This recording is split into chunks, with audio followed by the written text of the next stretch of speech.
जय हिंद दोस्तों। तो पहली वीडियो थोड़ी शॉर्ट छोटी बन रही है। तो पहली वीडियो में हम जीव विज्ञान और उसके अंतर्गत जूलॉजी और बॉटनी बताया गया था। उसके बाद जूलॉजी में बताया गया था और बॉटनी के फादर बताया गया था। इसके बाद हम ये भी देखेंगे कि बॉटनी भी दो शब्दों से मिलकर बना है। तो पहला शब्द जो है वो है वैस्किन।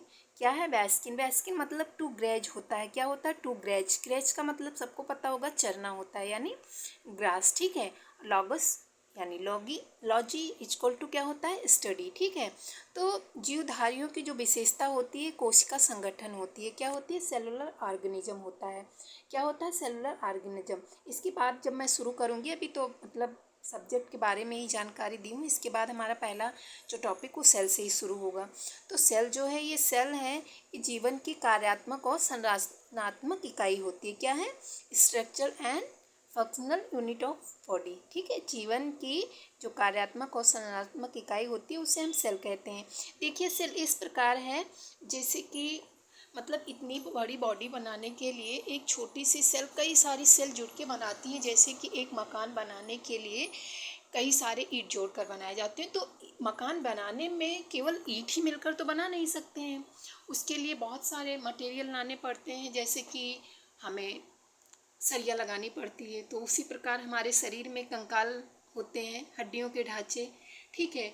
सीमेंट लगाए जाते हैं, मोरंग लगाए जाते हैं। उसी प्रकार हमारे शरीर में भी जो ये ऊतक है, ऊतक को बनाने, ऊतक जब हमारे मतलब जो ये शरीर कई सारे शरीर बनकर ऊतक बनाते हैं, तो उसी प्रकार जब ये शरीर कई सारे जब सेल्स मिलते हैं ऊतक बनाने के लिए, तो उसमें भी बहुत सारे तत्व लगते हैं। जैसे कुछ बायोकेमिकल्स भी लगते हैं। ठीक है।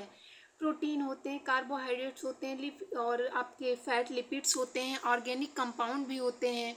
ठीक है। ये सारे मिलकर जैसे कि मकान बनाने के लिए आपके सीमेंट, मोरंग और सरिया सही सारी चीज़ें लगाकर ऐसे ही शरीर आपकी जब वो सेल मिल करके ऊतक और फिर अंग का निर्माण करते हैं, उसी प्रकार होता है। यानी एग्जाम्पल के लिए बताया गया। तो चलिए एक हम बता भी दे रहे हैं। जैसे कि आपका सेल है, तो सेल जब मिले तो ऊतक बना। कई सारे सेल मिलके क्या बना है? ऊतक बना है। ऊतक जब कई सारे ऊतक मिलते हैं तो क्या बनता है? एक अंग का निर्माण होता है। अब जब अंग कई सारे अंग मिल गए तो एक अंग तंत्र का निर्माण हो गया।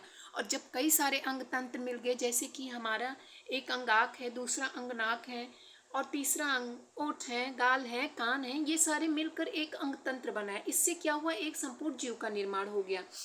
और इसी प्रकार जैसे कि आपको बताया जाए, आपका जो रिस्पायरेटरी सिस्टम है, यानी अगर आपका रिस्पायरेटरी सिस्टम एक है यानी एक अंग तंत्र है, इनको बनाने के लिए जैसे नॉस्ट्रिल क्या है? ये नासा छिद्र, यानी जो नाक में ऊपर छिद्र दिखाई देता है। उसके बाद जो लंबी सी नजल पैसेज होते हैं यानी नासा मार्ग जाते हैं।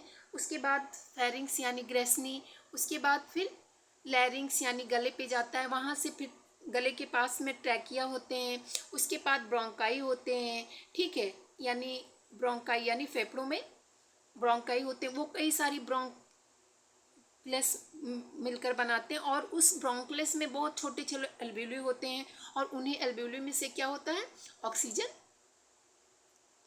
मिलता है। ठीक है। तो इस प्रकार ये हमारे ऊतक जो हैं और अंग तंत्र का निर्माण करते हैं। ठीक है।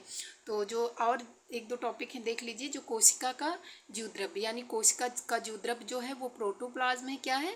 प्रोटोप्लाज्म है। प्रोटोप्लाज्म दो हैं यानी साइटोप्लाज्म और न्यूक्लियोप्लाज्म। दो भाग मिलकर बने, एक है साइटोप्लाज्म और दूसरा है न्यूक्लियोप्लाज्म। न्यूक्लियोप्लाज्म में न्यूक्लियस का अध्ययन, साइटोप्लाज्म में बहुत सारे सेल ऑर्गेनल्स होते हैं, उनका अध्ययन करते हैं। जीवद्रव्य में हमारा carbohydrate, protein, lipids, inorganic substance होते हैं। और जो हैक्सले थे, इन्होंने जीवद्रव्य को जीवन का भौतिक आधार कहा था।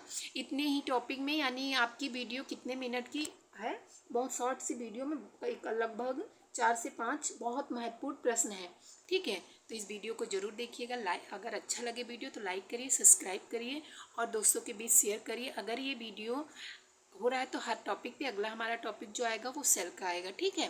देखने के लिए धन्यवाद।